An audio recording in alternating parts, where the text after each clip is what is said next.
আসসালামু আলাইকুম স্যার। ওয়ালাইকুম আসসালাম। ভালো আছো? আলহামদুলিল্লাহ স্যার, আপনি কেমন আছেন? হ্যাঁ, আমি ভালো আছি। তোমাদের পরীক্ষার ডেট দিছে না? জি স্যার, কলেজের পরীক্ষা ডেট দিয়েছিল, আবার বন্ধ করে দিচ্ছে অনিবার্য কারণবশত। তাই নাকি? কবে দিল বন্ধ করে? স্যার গতকালকে দিছে, নোটিশ দিছে। কই নোটিশ দেখলাম না তো। ও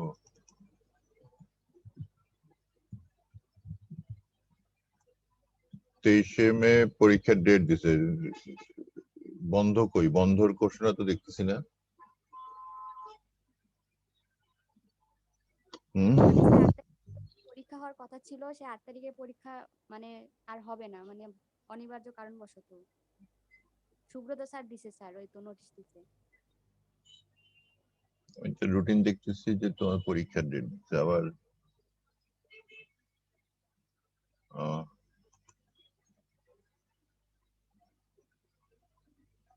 স্থগিত করা হলো। আচ্ছা, যাই হোক, কোনো কারণ হয়তো আছে। তা তোমাদের যে পুনর্বিন্যাসিত পাঠ্যসূচি তো পাইছো, এবং জি স্যার। অনেক অনেক স্যারেরাই ক্লাস ক্লাস নিছে। কোনো সমস্যা থাকলে বলো, আমি সেই সমস্যাটা আলোকপাত করব। প্রথম পত্র অথবা দ্বিতীয় পত্র। দ্বিতীয় পত্রে তো আমরা ইংলিশ শিখছি না, সমগোত্র শ্রেণী শিখছি, কার্যকরীমূলক পড়াইছি, জৈব যৌগের নামকরণ পড়াইছি, জৈব যৌগের সমানতা প্রকারভেদ পড়াইছি, এগুলো আমি পড়াইছি। অ্যারোমেটিক হাইড্রোকার্বন তোমার সিরাজ স্যার পড়ানোর কথা। জৈব যৌগের বিক্রিয়া সমূহ আমি কিছু শুরু করছিলাম। আমি অ্যালিফেটিক অ্যারোমেটিক সরি এই অ্যালকেন পড়াইছি তোমাদের সাধারণ প্রস্তুতি 12 নম্বর শিক্ষণফল যেটা। হ্যাঁ, এখন অ্যালকোহল ইথারের সাধারণ প্রস্তুত প্রণালী তোমাদের শিখতে হবে। এটা করাই দিই নাকি? স্যার ফার্স্ট পার্টের 5 নাম্বার অধ্যায় কি রিডিং করলেই হবে? সেকেন্ড পার্টের এই জৈব রসায়নটা ভালো করে শিখলে 5 নম্বর অধ্যায়টা বুঝতে পারবে। 5 নম্বর জি অধ্যায়ে স্যার। আখ খেজুরের রস থেকে মল্ট ভিনেগার প্রস্তুতি, তারপর ভিনেগারের খাদ্যদ্রব্য সংরক্ষণের কৌশল, ভিনেগারের মধ্যে অ্যাসিটিক অ্যাসিডের যে একটা সাম্য অবস্থা বিরাজ করে, অম্ল ক্ষারের সাম্য অবস্থা, সেই সাম্য অবস্থাটার কৌশলটা সেই ছত্রাক, তোমাদের 3টা জিনিসের দিকে খেয়াল রাখবে। একটা হলো ছত্রাক। ছত্রাক কিভাবে এটা দূর করে। ছত্রাক কিন্তু দূর করা খুব মুশকিল, এটা কিন্তু সবচেয়ে খারাপ জিনিস। আর একটা হলো ব্যাকটেরিয়া, একটা হলো ভাইরাস। তাহলে এই ব্যাকটেরিয়া আর একটা হলো প্যারাসাইটস। প্যারাসাইটস বলতে তোমার হলো ওই কি বললাম নাম, প্যারাসাইট বলে ম্যালেরিয়া প্যারাসাইট, এরকম প্যারাসাইট কিছু আছে। ব্যাকটেরিয়া আর হলো ভাইরাস, এর মধ্যে ছত্রাকটা আমরা খাদ্যদ্রব্য থেকে কোনো রকমই সরাইতে পারি না। এটা আমাদের জন্য খুব সমস্যা, এটা কিভাবে দূর করা যায় এটা তোমাদের শিখতে হবে। আর বাকিগুলো ব্যাকটেরিয়া একটা নির্দিষ্ট পিএইচ মানের নিচে আর পাওয়া যায় না, ভাইরাসও তাই, একটা পিএইচ মানের নিচে বা উপরে পাওয়া যায় না। 14 পিএইচ 10 8 9 10 পিএইচ এ ভাইরাস দূর হয়ে যায়। এই জন্য সাবান দিয়ে করোনা ভাইরাস দূর করা হয়। আর ব্যাকটেরিয়াও তাই, কিন্তু ছত্রাকটা একেবারে 1 পিএইচ থেকে শুরু করে 13 পিএইচ এর মধ্যে অবস্থান করতে পারে। আর 1 পিএইচ এর নিচে নিয়ে গেলে তো আমাদের খাদ্যদ্রব্য সমস্যা। তো এটা এই ভিনেগার কিভাবে এই কাজগুলো করে এটা তোমাদের একটু এই কৌশলটা দেখতে হবে। আর হলো তোমার হলো আর তো নাই, চিনি ছিল, লবণ ছিল, এগুলি তোমাদের দেয়নি। তো এই কয়টা জিনিস ভালো করে পড়লেই হচ্ছে, 4টা জিনিস, মানে অ্যাসিটিক অ্যাসিডের সব বৈশিষ্ট্য। হম জি স্যার। ইথানোয়িক অ্যাসিডের সংকেত জানো, CH3 CHO COOH। এটা হলো ভিনেগার, এটা জলীয় দ্রবণ। এটা 6% থেকে CH3, 6 থেকে 10%, আর বাকি সব হলো পানি। হ্যাঁ, এটা এটা তোমরা আরেকটা কাজে লাগাইতে পারো বাসায় ইচ্ছা করলে। ভিনেগার থাকলে গ্লাস পরিষ্কার হয় খুব ভালো, কাঁচের জানালা খুব ভালো করে পরিষ্কার করতে পারো ভিনেগার দিয়ে। স্প্রে করে পরিষ্কার করবে, বাস দেখবে যে সুন্দর পরিষ্কার হয়ে গেছে।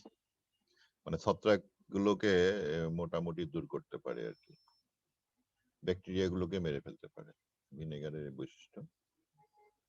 আর ভিনেগার একটা মাইল্ড কম্পাউন্ড, এটা আমাদের হাতে লাগলে কোনো সমস্যা হয় না। এগুলি বিষয় মাথায় রাখতে হবে আর কি। আর কোনো প্রশ্ন? স্যার ভিনেগার যদি চুলায় কোনো মানে তাপের সাহায্যে কোনো কিছু করা হয় তাহলে কিছু কি হবে? না, ভিনেগারে কিছু হবে না। চুলায় যে তোমার আমার ইয়া বানায় না, আচার আচারটা স্যার। বানায়, হ্যাঁ ওর মধ্যে তো ভিনেগার দেয়। তারপর তোমার ওই যে রোস্ট টোস্ট করে ওখানে তো ভিনেগার দেয় লোকজন, স্যার ভিনেগার দিয়ে গরম করে খায়। ভিনেগার আমাদের কতগুলো আছে, কেমিক্যালস আছে খুবই উপকারী। একটা হলো ইথানল, অ্যালকোহল আর কি, যেটা এটা শীতের দেশে মানুষরা এটা পান করে। হ্যাঁ, এটা জলীয় দ্রবণ পান করে, গা খুব দ্রুত গরম হয়ে যায়। আরটা হলো এখান থেকেই তৈরি হয় জারিত হয়ে তোমার অ্যাসিটিক অ্যাসিড, ভিনেগার, CH3COOH। হ্যাঁ, এই দুইটা কেমিক্যালস। আর একটা হলো তোমার হলো এই গ্লিসারিন। হ্যাঁ, গ্লিসারিন একটা খুব মজার জিনিস, এটা কোনো ক্ষতি নাই মানুষের দেহে, আর কোনো উপকারও নাই। হ্যাঁ, এটা একটা খুবই ভালো জিনিস। কিন্তু উপকার বলতে আমাদের বডিতে আমরা লাগাই, ওই যে তোমার চামড়া ফেটে টেটে গেলে লাগানো যায়। আর ওষুধ হিসাবে ব্যবহার করা হয়, কারণ যেহেতু কোনো ক্ষতি নেই এই জন্য ওষুধ হিসাবে ব্যবহার করে, বিভিন্ন পিচ্ছিল কারক পদার্থ হিসাবে ব্যবহার করে। তো এই তিনটা জিনিসকে তোমরা বাজারে কিনতে পাওয়া যায়, অ্যাভেলেবল, কিনে নিবা, কাজে লাগবে। হুম, এই তিনটা। অ্যালকোহল তো পাবে না, এটা তো বেভারেজ হিসেবে বাংলাদেশে নিষিদ্ধ। এছাড়া বিশ্বের অন্যান্য দেশে এই অ্যালকোহলটা খুবই পাওয়া যায়, সব দেশেই পাওয়া যায়, শুধু বাংলাদেশে পাওয়া যায় না। বাংলাদেশে এটা নার্কোটিক হিসেবে ব্যবহার করে। আর ভিনেগারটা তোমরা যে কোনো জায়গায় পাবে, গ্লিসারিনও যে কোনো জায়গায় পাবে। এই তিনটা কেমিক্যালস আমাদের খুবই কাজের কেমিক্যালস, আমরা বিভিন্ন কাজে ব্যবহার করে থাকি। গ্লিসারিনের একটা আরেকটা বৈশিষ্ট্য আছে, সেটা হলো যে এটা মিষ্টি কারক। এটার মধ্যে চিনির চাইতে 60% মিষ্টি আছে। তাহলে 100 গ্রাম তাহলে 100 গ্রাম চিনির যে পরিমাণ মিষ্টি হয়, 60 গ্রাম চিনিতে যে পরিমাণ মিষ্টি থাকবে এটার মধ্যে তাই। মানে এটা একটু কম, মানে 0.6% হচ্ছে, 0.6 হচ্ছে তোমার মিষ্টির তো। এটা দিয়ে ওই যে ডায়াবেটিক রোগীর মিষ্টি টিষ্টি বানানো হয় আর কি, এগুলি একটু মাথায় রাখবে।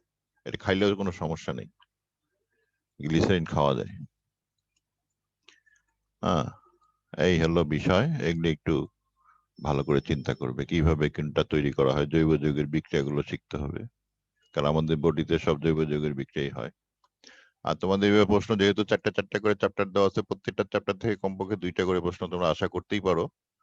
আমি তো আশা করছি যে 3টা 4টা করে প্রশ্ন হবে একটা অধ্যায় থেকে, বিশেষ করে দ্বিতীয় অধ্যায়, প্রথম পত্রের দ্বিতীয় অধ্যায়, তৃতীয় অধ্যায় আর চতুর্থ অধ্যায়। এই 3টা অধ্যায় থেকে অন্তত 3টা করে প্রশ্ন পাবে। হ্যাঁ, এই 3টা অধ্যায় পড়লেই তুমি মোটামুটি ভালো করতে পারবে। আর যেহেতু MCQ প্রশ্ন সবগুলোই থাকবে, এই জন্য এগুলি ভালো করে, এগুলি সবগুলোই শিখতে হবে। হুম,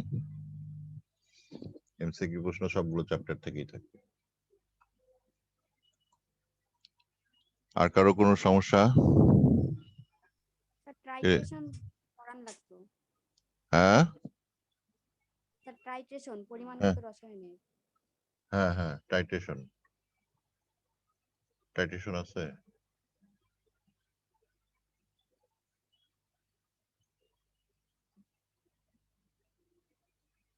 হ্যাঁ, এই যে 6 নম্বর টাইট্রেশন আছে। টাইট্রেশন হলো জানা ঘনমাত্রার দ্রবণের সাহায্যে অজানা ঘনমাত্রার দ্রবণের ঘনমাত্রা নির্ণয়। প্রমাণ দ্রবণ দ্বারা অপ্রমাণ দ্রবণের ঘনমাত্রা নির্ণয় বা অপ্রমাণ দ্রবণকে প্রমাণ করা, এটাকে টাইট্রেশন বলে। হ্যাঁ, একটা মনে করো যে তুমি 1 কাপ চা বানাইছো, এই চায়ে তোমার চিনি দিছো। তো তুমি একটা কাপে টেস্ট করলা যে কতটুকু চিনি দিছো, টেস্ট করে দেখলা যে তোমার চিনি মোটামুটি স্ট্যান্ডার্ড হয়েছে। আরেকটা কাপে টেস্ট করে দেখলা যে ওইটা চিনি স্ট্যান্ডার্ড হয়নি, আর তুমি আরেকটু চিনি দিলা। তো এই যে পরিমাণটা যে নির্ণয় করলে তুমি জিভা দিয়ে, তো এই কাজটা আমরা কেমিক্যালস এর মাধ্যমে, রাসায়নিক বিক্রিয়ার মাধ্যমে করে থাকি। হ্যাঁ, এটা মুখে দিয়ে তো সব টেস্ট করা যায় না। তো ওইটাকেই আমরা টাইট্রেশন বলছি, যে জানা ঘনমাত্রার, তুমি যে একটা 1 কাপ চিনি যেটা তোমার জানা ছিল যে এতটুকু মিষ্টি হয়েছে, আর 1 কাপ চায়ে তুমি দেখলা যে ওইটা ওইটুক মিষ্টি হয় নাই, আর একটু চিনি দিতে হবে। এই যে মিষ্টির পরিমাণটা যে নির্ণয় করলে টেস্ট করে, দিস ইজ টাইট্রেশন। তা আমরা কেমিক্যালস এর সাহায্যে এটা করে থাকি টাইট্রেশনটা। তোমরা যদি মনে করো যে জানা ঘনমাত্রার দ্রবণের সাহায্যে অজানা ঘনমাত্রার ঘনমাত্রা নির্ণয়, অজানা ঘনমাত্রার দ্রবণের ঘনমাত্রা নির্ণয়। লিখে নাও, জানা ঘনমাত্রার দ্রবণের সাহায্যে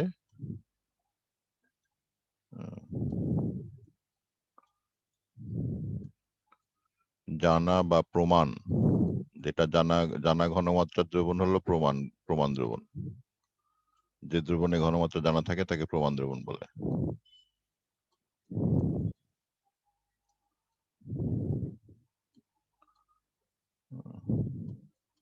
দ্রবণের সাহায্যে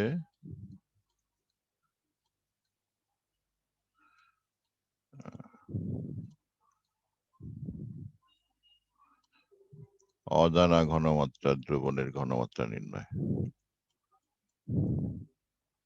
সোজা হলো অজানাকে জানা, এটাই হলো টাইট্রেশন।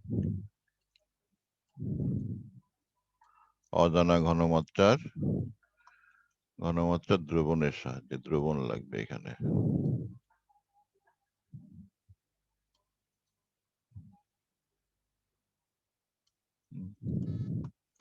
অজানা ঘনমাত্রার দ্রবণের ঘনমাত্রা নির্ণয় করা। আর কিছু প্রশ্ন? স্যার আয়োডোমিতি আর আয়োডিমিতি এই দুইটা নিয়ে স্যার একটু আলোচনা করেন। আয়োডোমিতি আর আয়োডিমিতি, এটা আছে সিলেবাসে?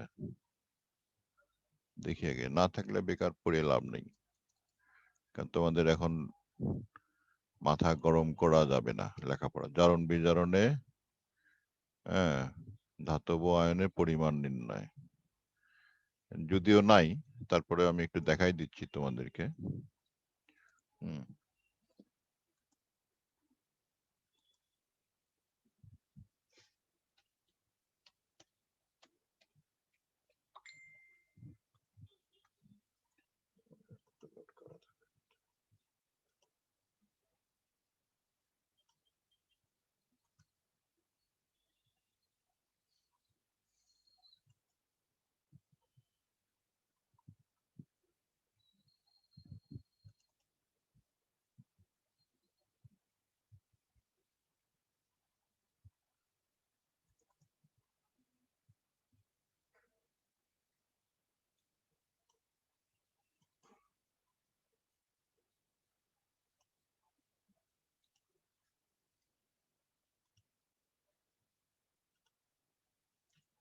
আয়োডোমিতি হলো একটাতে আয়োডিনের পরিমাণ নির্ণয় করে তোমার কাজ করতে হয়, আর এটাতে আয়োডিনের পরিমাণ না দিয়ে আয়োডিনের সাহায্যে বিক্রিয়া করে কাজ করতে হয়। আমি একটা উদাহরণ দিয়ে বুঝাই দিই।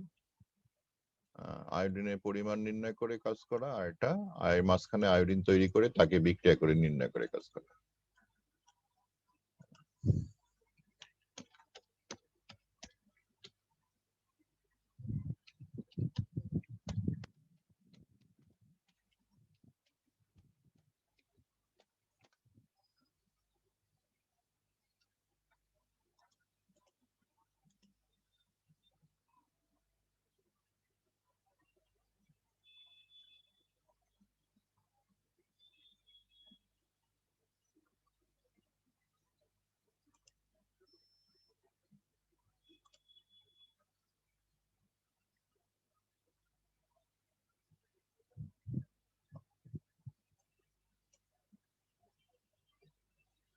এই যে দেখো এখানে একটা বিক্রিয়া লিখছে, আর্সেনাইটের সাথে আয়োডিন বিক্রিয়া করে আয়োডাইড আয়ন তৈরি করা হয়েছে। হ্যাঁ, তা আয়োডিন দিয়ে যে বিক্রিয়া করে আর্সেনাইটের পরিমাণ নিয়ে দিস ইজ আয়োডোমেট্রি। আর আয়োডিমেট্রি আর আয়োডিমিতি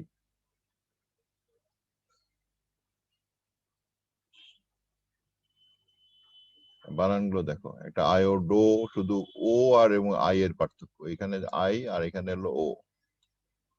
এটাতে কি করা হয়েছে, আয়োডিন বের করে নেওয়া হয়েছে, সেই আয়োডিনটাকে টাইট্রেশন করা হবে, আর এটা আয়োডিন দিয়ে সরাসরি টাইট্রেশন করা হচ্ছে। তাহলে একটা হলো আয়োডিন দিয়ে টাইট্রেশন, আর এটা আয়োডিন বের করে নিয়ে তারপরে তাকে টাইট্রেশন। হ্যাঁ, একটা আয়োডিন দ্বারা টাইট্রেশন, সেটা হলো আই, মাঝখানে আই থাকবে, আয়োডিমিতি। আর এটা হলো আয়োডিন কে টাইট্রেশন, যে আয়োডিন বেরোলো তাকে টাইট্রেশন করবো, এটা হলো আয়োডো ও মেট্রি। আর একটা আয়োডিন দ্বারা টাইট্রেশন অথবা এই আর কি, এই যেমন থায়োসালফেটকে আমরা আয়োডিন দিয়ে টাইট্রেশন করলাম, ওই যে আয়োডিন বের করলাম, আয়োডিন দিয়ে টাইট্রেশন করলাম, থায়োসালফেটের পরিমাণ বের করলাম। আর এটা হলো যে আয়োডিনটা উৎপন্ন হলো, হ্যাঁ, সে আয়োডিনকে টাইট্রেশন করা, একটা আয়োডিন দ্বারা একটা আয়োডিনকে, মনে থাকবে? জি স্যার। আর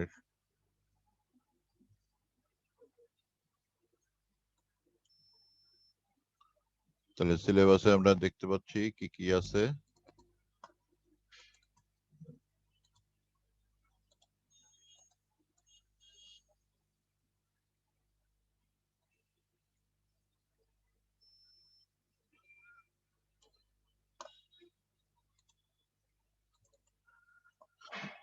তোমাদের এগুলি পড়া হয়েছে, বেঞ্জিন টেঞ্জিন সব পড়া হয়েছে না?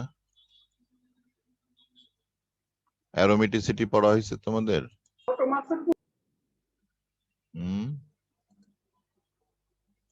জি স্যার। অ্যারোমেটিক যৌগের বৈশিষ্ট্য কি কও?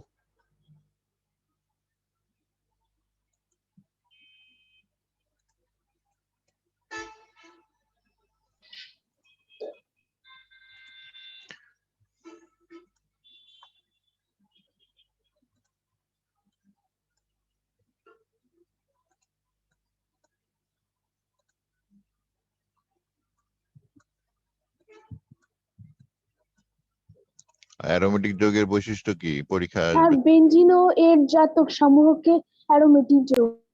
না, হলো না। বেঞ্জিন আর জাতক, বেঞ্জিন ছাড়াও অ্যারোমেটিক যৌগ আছে। একান্তরিক দ্বিবন্ধন থাকবে, 2n+5 সংখ্যক ইলেকট্রন থাকবে। হ্যাঁ, একান্তরিত দ্বিবন্ধন, একটার পর একটা দ্বিবন্ধন থাকবে। হ্যাঁ, ওকে।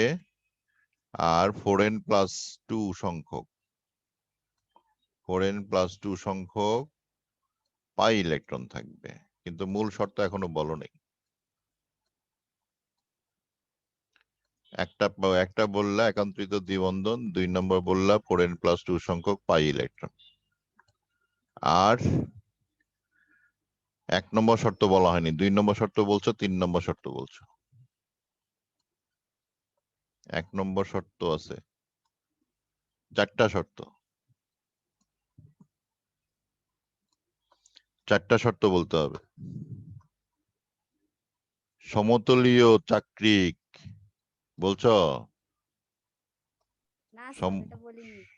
সমতল হইতে হবে, তারপরে হলো চাক্রিক হতে হবে, সমতলীয় চাক্রিক। চাক্রিক না বললে হবে না, যৌগটা চাক্রিক হতে হবে, অচাক্রিক যৌগে কখনো অ্যারোমেটিক হয় না। সমতলীয় চাক্রিক, একান্তরিত দ্বিবন্ধন, 4n+2 সংখ্যক পাই ইলেকট্রন। তাহলে এই 2টা শর্ত, চাক্রিক একটা, সমতলীয় একটা। 3 নম্বর শর্ত হলো একান্তরিত দ্বিবন্ধন, 4 নম্বর শর্ত হলো 4n+2 সংখ্যক পাই ইলেকট্রন। n সমান 0 1 2 3 ইত্যাদি পূর্ণ সংখ্যা।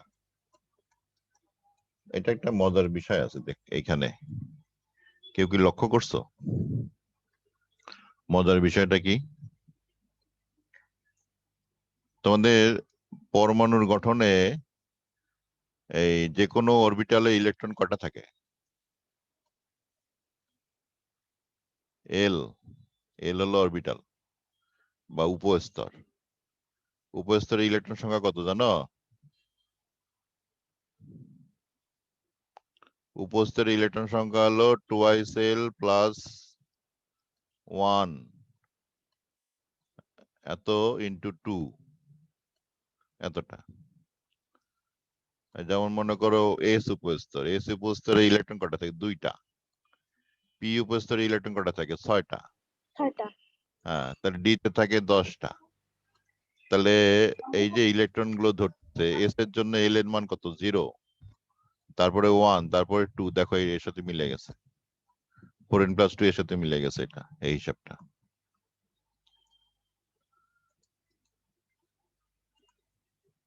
এটা একটা মজার বিষয় যে 4n + 2 যে সূত্রটা বিজ্ঞানী হাকেল দিয়েছেন অনেক আগে, তারপরে আমাদের এই পরমাণুর গঠন আবিষ্কার হয়েছে। সো ওইখানে তিনি এই 4n + 2 এর ধারণা 2sl প্লাস ওই যে 2 ওই যে সূত্রটা, এই সূত্রটা কিন্তু আমরা এখান থেকেই নিয়ে আসছি। হ্যাঁ, উপস্তরের ধারণা। তা হাকেলের ধারণা থেকে আমরা পরমাণুর গঠনের একটা ধারণা নিয়েছি, কিন্তু এই কথাটা কেউ বলে না, কোনো বিজ্ঞানী স্বীকার করে না।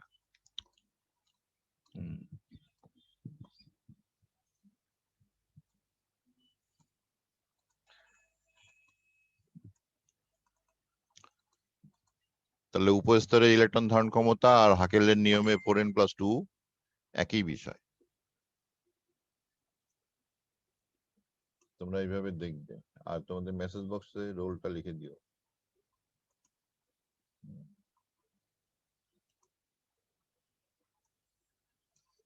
তাহলে 4n + 2 আর 2sl + 2 ইন্টু 2 একই বিষয়। এটা একটু মাথায় রাখবে সবাই। এটা যারা ভবিষ্যতে চিন্তা ভাবনা করবে তাদের জন্য সুবিধা হবে। 2sl + 1 এতে কয়টা ইলেকট্রন ধরে? 2sl + 1 ইন্টু 2টা ইন্টু 2 ইলেকট্রনস। যেমন এস এর মধ্যে থাকে 2টা ইলেকট্রন। হ্যাঁ, এস এ থাকে 2টা ইলেকট্রন। কিভাবে আসে? 2 ইন্টু 0 প্লাস 1 ব্র্যাকেটে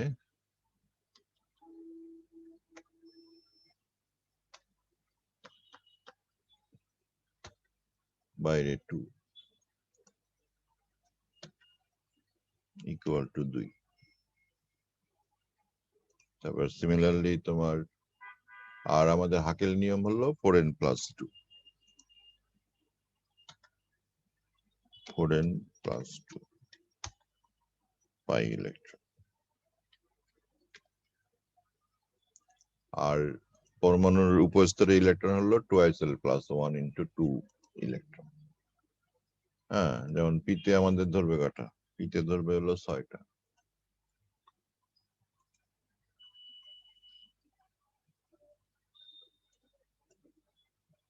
পিতে ধরে 6 ইলেকট্রন। কিভাবে 6 ইলেকট্রন পাই আমরা? পি এর জন্য l = 1, এই যে 6টা ইলেকট্রন আসে। তাহলে ওই হাকেলের নিয়ম আর আমাদের উপস্তরে ইলেকট্রন পূরণের নিয়ম একই নিয়ম।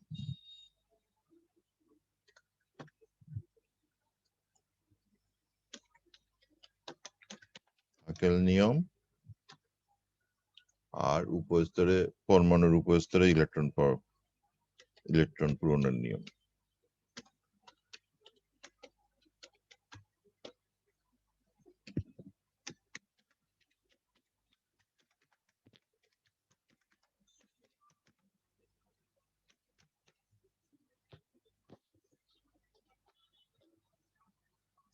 দুটোর মধ্যে বেশ মিল আছে। আর কোনো বিষয়? তাহলে অ্যারোমেটিসিটির 4টা শর্ত। একটা হলো অ্যারোমেটিক হইতে গেলে প্রথমে তাকে সমতলীয় হইতে হবে, চাকরিক হতে হবে। সমতলীয়, 2 নম্বর হলো চাকরিক, হ্যাঁ, 3 নম্বর হলো একান্তরিত দ্বিবন্ধন,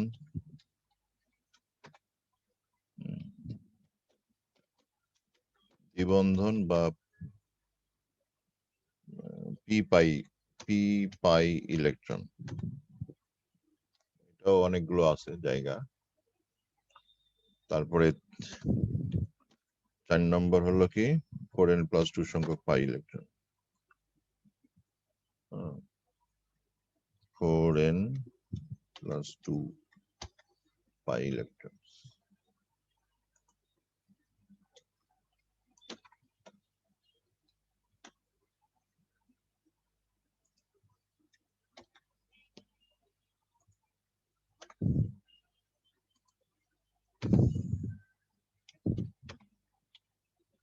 এই 4টা নিয়ম পরীক্ষায় খাতায় বলতে হবে। 4টা নিয়ম না বললে অ্যারোমেটিসিটি পূর্ণ হবে না, তোমাকে 1 নম্বর দিয়ে ছেড়ে দেবে।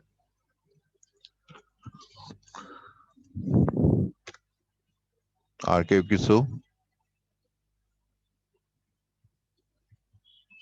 তোমাদের আজকের উপস্থিতি হলো রোল নম্বর কত? এটা 1549, রোল নম্বর 1548 আর রোল নম্বর 1541।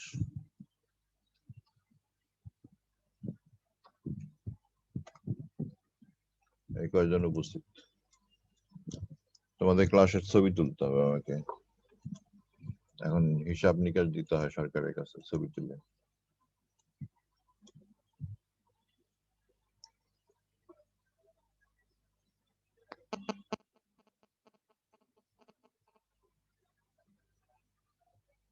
MMC তে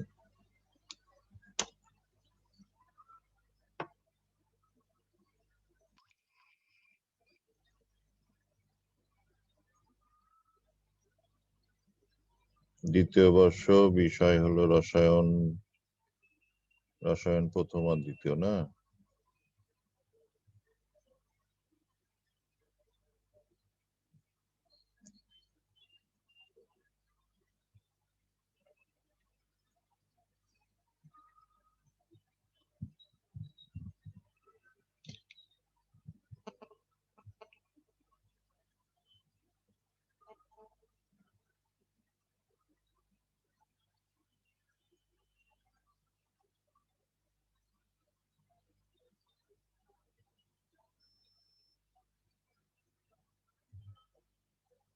উপস্থিত সংখ্যা। তোমরা কয়জন ক্লাসে নোটিশ দেখছো আজকে?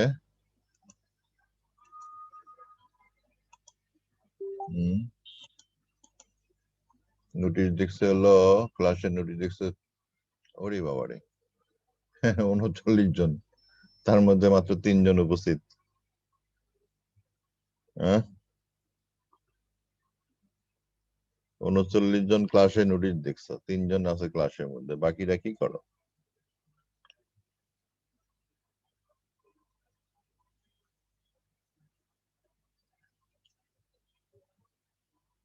অন্য 40 জন দেখলো।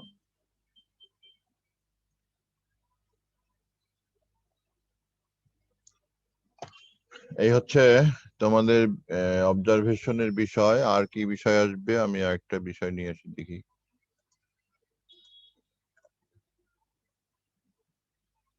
কার্বক্সিলিক অ্যাসিড, একটু আগে যে তোমাদের বলছিলাম যে তোমাদের যে প্রথম পত্রে 5ম অধ্যায়ে কার্বক্সিলিক অ্যাসিডের মধ্যে ভিনেগারটার খুব ব্যবহার আছে। তো এটার একটু বিক্রিয়া টিক্রিয়া গুলো দেখে নেই।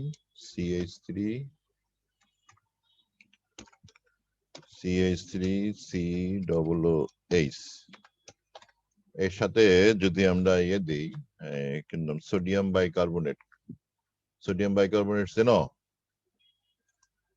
দিয়ে একজন বলো দেখি, সোডিয়াম বাইকার্বনেট এটা যদি বিক্রিয়া করা হয় তাহলে কি হবে?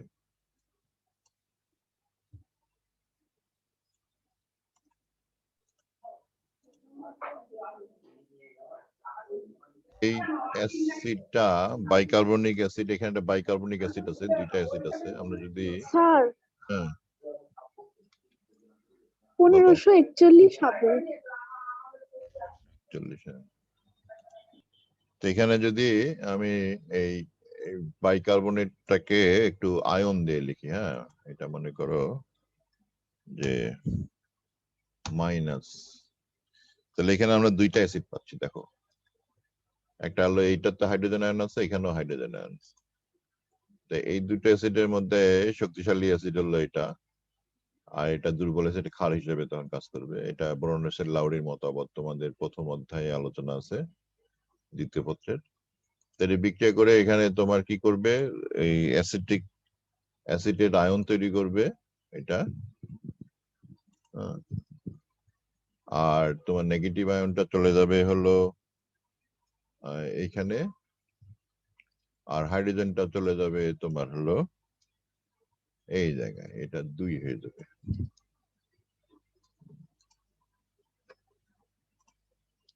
তাহলে এই যে জিনিসটা যে তৈরি হলো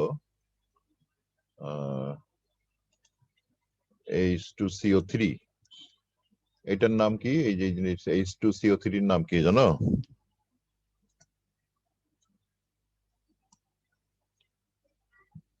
এটার নাম হলো কার্বনিক অ্যাসিড। কিন্তু কার্বনিক অ্যাসিডের একটা মজার বিষয় যে সে কখনো বিশুদ্ধ অবস্থায় থাকতে পারে না। এ কি করে, ভেঙে যায় সঙ্গে সঙ্গে, তৈরি হওয়ার সাথে সাথে ভেঙে যাবে, ভেঙে যেয়ে তোমার পানি এবং কার্বন ডাই অক্সাইড তৈরি করে। কার্বনিক অ্যাসিড কখনো মাধ্যমে থাকে না, তাই পানি এবং কার্বন ডাই অক্সাইড মিশালে কার্বনিক অ্যাসিড হয়। এবং এটা যে অ্যাসিটিক অ্যাসিডের যে বিক্রিয়াটা, এটা তোমার ওই সোডিয়াম অ্যাসিডের খাওয়ার সোডা তোমরা বাজারে কিনতে পাবে। আর হলো এটা মনে করো যে এইটা যদি আমি সোডিয়াম যদি থাকে, তো এখানে সোডিয়াম তৈরি হবে, সোডিয়াম লবণ তৈরি হবে। তাহলে কার্বনিক অ্যাসিডটা ভেঙে গেল, ভেঙে যেয়ে তোমার কার্বন ডাই অক্সাইড আর তোমার পানি তৈরি হবে। এই জিনিসটা কার্বন ডাই অক্সাইডটা তোমার বুদবুদ হিসেবে বাইরে হয়ে যাবে। তাহলে এটা হলো তোমার যে কোনো একটা, আমরা যদি এই অ্যাসিটিক অ্যাসিডটাকে মনে করো লেবু বা ভিনেগার যেটাই হোক, হ্যাঁ, লেবু বা ভিনেগার, হ্যাঁ, যে কোনো যার সাথে প্লাস হলো খাবার সোডা দিলে তোমার বিক্রিয়া হয়ে কি হবে, বুদবুদ তৈরি হবে। এই বুদবুদ দেখে তুমি বুঝবা যে এর মধ্যে এই COOH মূলকটা আছে। যে সকল যৌগে COOH মূলক থাকে সেই সকল যৌগ খাবার সোডার সাথে তোমার বুদবুদ তৈরি করবে। এটা হলো COOH মূলকের একটা পরীক্ষা, এবং তোমাদের এই পরীক্ষাটা পরীক্ষায় আসছে, প্রায় আসে, প্র্যাকটিক্যালও আসে। হ্যাঁ, তাহলে COOH মূলকের পরীক্ষা এখানে তোমাদের দেয়া আছে, এই যে এটা 15 নম্বর শিখন ফল, হ্যাঁ, যে কি কার্বক্সিলিক অ্যাসিডের সাধারণ প্রস্তুতি ও শনাক্তকারী বিক্রিয়া। আমরা শনাক্তকারী বিক্রিয়াটা শিখলাম, সমীকরণের সাহায্যে ব্যাখ্যা করতে পারবে, আমরা সমীকরণের সাহায্যে ব্যাখ্যাও শিখলাম। তো এটা আমরা কার্বক্সিলিক অ্যাসিডের একটা বিক্রিয়া শিখে গেলাম, তোমাদের পরীক্ষায় যেটা বারবার আসে।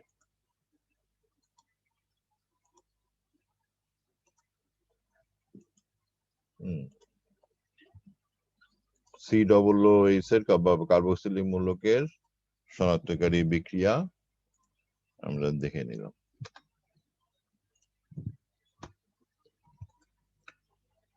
আচ্ছা, অনেকেই আরেকটা প্রশ্ন আমরা করতে পারি, HCOOH,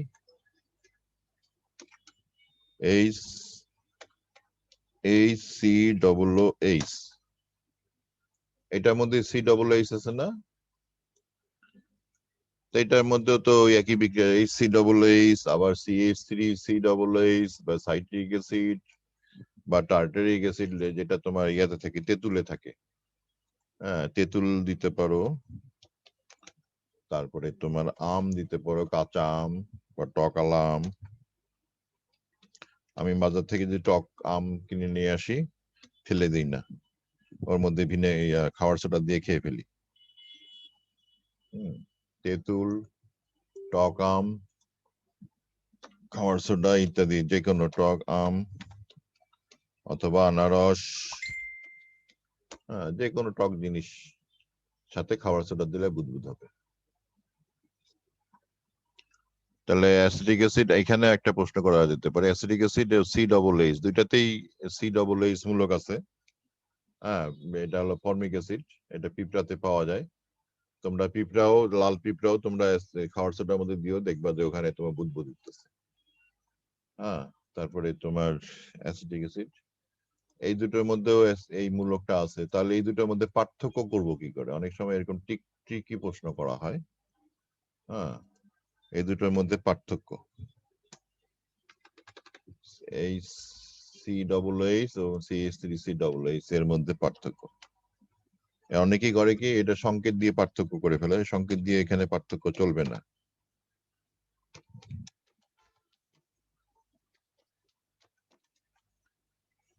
সংকেত দিয়ে পার্থক্য করা যাবে না, এখানে বিক্রিয়া দিয়ে পার্থক্য দিতে হবে। যখনই আমাদের এরকম প্রশ্ন হবে, এটার মধ্যে পার্থক্য করো,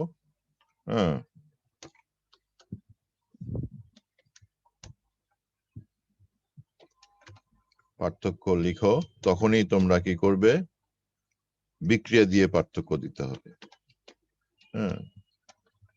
বিক্রিয়া দিয়ে পার্থক্য।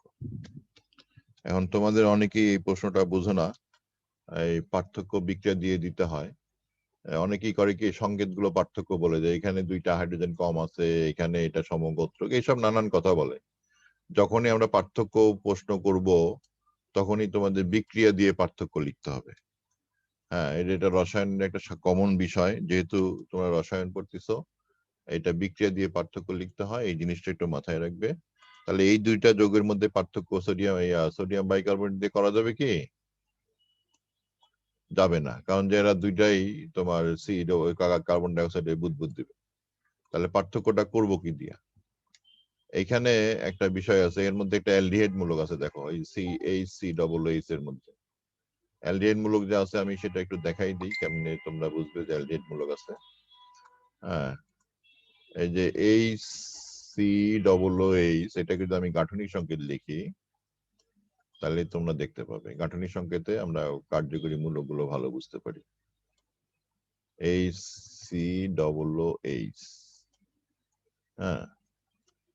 এখানে দেখো, এখানে কার্যকরী মূলক হিসাবে তোমার যদিও অ্যাসিড মূলক আছে, কিন্তু এখানে আরেকটা কার্যকরী মূলক আছে, এই যে অ্যালডিহাইড মূলক। তাহলে এই অ্যালডিহাইডের বিক্রিয়া সে দিবে। তাহলে অ্যালডিহাইডের বিক্রিয়া দিয়ে আমাদের এই পার্থক্যটা করতে হবে, যেটা অ্যাসিটিক অ্যাসিডের মধ্যে এরকম অ্যালডিহাইড মূলক নেই। CH3 CH, এটাকে যদি আমি গাঠনিক সংকেত লিখি এভাবে, তাহলে আমরা এখানে অ্যাসিড মূলক পাচ্ছি, কিন্তু এই অ্যালডিহাইড মূলকটা এখানে নেই, এটা কিন্তু অ্যালডিহাইড মূলক বলা যাবে না, যার জন্য এই যৌগটা অ্যালডিহাইডের বিক্রিয়া দিবে না, এটা অ্যালডিহাইডের বিক্রিয়া দিবে।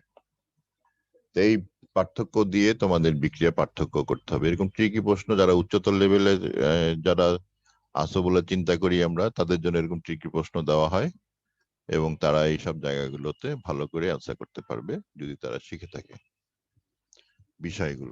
বিষয়গুলো কি, এই যে এখানে আমি একটা বিষয় অবতারণা করছি, যে গাঠনিক সংকেত থেকে আমরা কার্যকরী মূলক বের করে নিয়ে সেই কার্যকরী মূলকের সব বিক্রিয়াগুলো আমরা প্রদর্শন করতে পারি। এখানে কারো কোনো প্রশ্ন?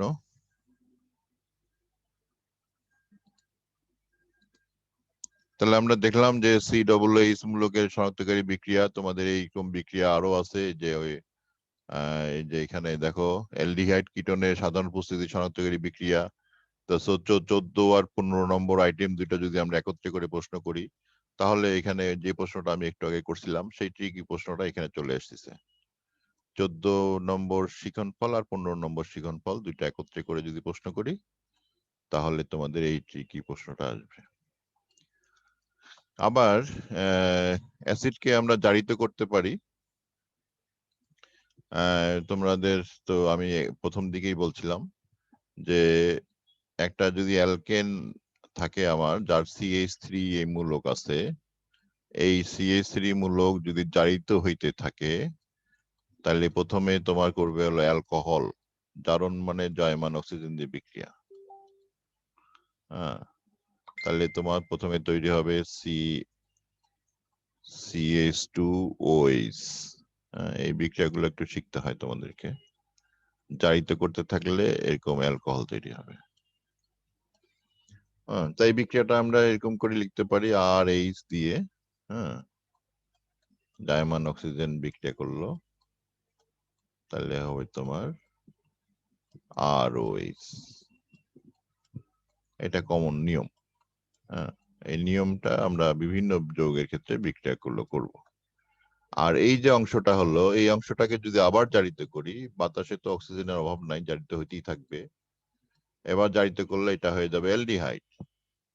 তাহলে জৈব যৌগের মধ্যে আমাদের গাছের মধ্যে অ্যালকোহল জাতীয় যৌগ থাকে, স্টার্চ থাকে, সেলুলোজ থাকে। হ্যাঁ, এটা তখন কি হয়ে যাবে? এটা হয়ে যাবে অ্যালডিহাইড। অ্যালডিহাইড হলো তোমার ফুল জাতীয় জিনিস তৈরি হবে। অ্যালডিহাইডের মধ্যে সুগন্ধ থাকে। হ্যাঁ, CHO অ্যালডিহাইড হবে। এইটা যদি আবার জারিত হয়, আবার জারিত হলে হবে তোমার অ্যাসিড। অ্যালডিহাইড জারিত হলে অ্যাসিড হয়, এবং অ্যাসিড মানে টক, টক মানে ফল। তাহলে এরকম আমাদের ফল তৈরি হয়। হ্যাঁ, এই পর্যন্ত আমাদের দেখো অ্যালকেন থেকে আমাদের অ্যালকোহল থেকে অ্যালডিহাইড, অ্যালডিহাইড থেকে অ্যাসিড। এই বিক্রিয়াটা একটু জারণ বিক্রিয়াটা একটু ভালো করে শিখবে জৈব যৌগের। আর এই অ্যাসিড তোমার এই যে অ্যালকোহল যে আছে এর সাথে যুক্ত হবে, যুক্ত হয়ে তোমার তৈরি করবে হলো স্টার। হ্যাঁ, RCOOCH2R। এই স্টার হলো তোমার ফল, পাকা ফল। পাকা ফলের মধ্যে বিভিন্ন স্টার থাকে। তাহলে একটা মজার বিষয় আমরা দেখলাম আজকে, সেটা হলো যে জৈব যৌগের যে অ্যালকোহল জাতীয় যে যৌগগুলো আছে জৈব যৌগের মধ্যে, বিশেষ করে স্টার্চ, তারপরে তোমার সেলুলোজ, সেগুলি সাধারণত পরিবর্তন হয়ে পাকা ফলে স্টারে পরিণত হচ্ছে, এবং স্টারের সুগন্ধ থাকে। এই পাকা ফলের সুগন্ধটা স্টারের কারণে তৈরি হয়। হ্যাঁ, আর ফুলের সুগন্ধটা তৈরি হয় তোমার হলো অ্যালডিহাইডের কারণে, এটা ফুলের গন্ধ। আর টক স্বাদ তৈরি হয় তোমার অ্যাসিডের কারণে। তাহলে ফুলের গন্ধের কারণ আমরা জানলাম, আমরা অ্যাসিড টকের কারণ জানলাম যে টক কেন হচ্ছে, ফল কেন টক হয়। আমরা অ্যাসিড স্টার পাচ্ছি, স্টারের সুগন্ধের কারণও পাচ্ছি, যে পাকা ফল কেন সুগন্ধ হয়। তাহলে ফুলের গন্ধ, পাকা ফলের গন্ধ কিন্তু একরকম না, ভিন্ন রকম। এবং এটা আমরা স্টারের কারণে পাকা ফলের গন্ধ হয়, আর ফুলের গন্ধ হয় অ্যালডিহাইড কিটোনের কারণে। আর যৌগটা অ্যালডিহাইড কিটোন তৈরি হয় তোমার অ্যালকোহল থেকে। এই পরিবর্তনগুলো আমাদের দৈনন্দিন জীবনে আমরা দেখে থাকি বিভিন্ন বিক্রিয়াতে। হ্যাঁ, এই বিভিন্ন ঘটনায়। তো এই হচ্ছে আমাদের আলোচনা। তোমাদের আরো কোনো প্রশ্ন? দুইজন বের হয়ে গেছে ক্লাস থেকে।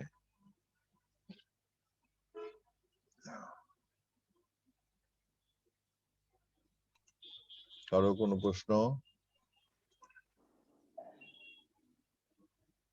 আমরা অনেক কিছু বিষয় নিয়ে আলোচনা করলাম, তাই না? বহু কিছু বিষয়, বহু পরমাণুর স্যার। গঠন, হাকেল নীতি, অ্যারোমেটিসিটি। হ্যাঁ, তারপরে তোমার বিক্রিয়া, বিভিন্ন দৈনন্দিন জীবনের কিছু ঘটনা, এবং সেই ঘটনাগুলোর কারণ কি, রাসায়নিক কারণ কি, আমরা অনেক কিছুই দেখলাম। এগুলি একটু স্যার, পড়তে হবে। এক্সামটা পিছায়ে কবে যাবে? এক্সামটা পিছায়, বেশি দিন পিছাবে না, হয়তো জুলাই মাসে হবে। হ্যাঁ, কি কারণে পিছালো ঠিক জানি না। আমি কলেজে যাবো আজকে, এখন তোমাদের ক্লাস নিই, তারপরে বুঝবো। তোমরা কাজ করতে থাকো, আমি যে কাজগুলো দিই এগুলি কইরো। আমি যে কলেজে কিন্তু নতুন নিয়ম চালু হচ্ছে, সেটা হলো যে হোমওয়ার্ক দেওয়া হবে, হোমওয়ার্ক গুলো মার্কস জমা হবে। এটা নিয়ে আমি কথা বলছি বিভিন্ন জায়গায়, সবাই রাজি হয়েছে। হোমওয়ার্ক গুলো স্যার যা ম্যাক্সিমাম স্টুডেন্টই ক্লাস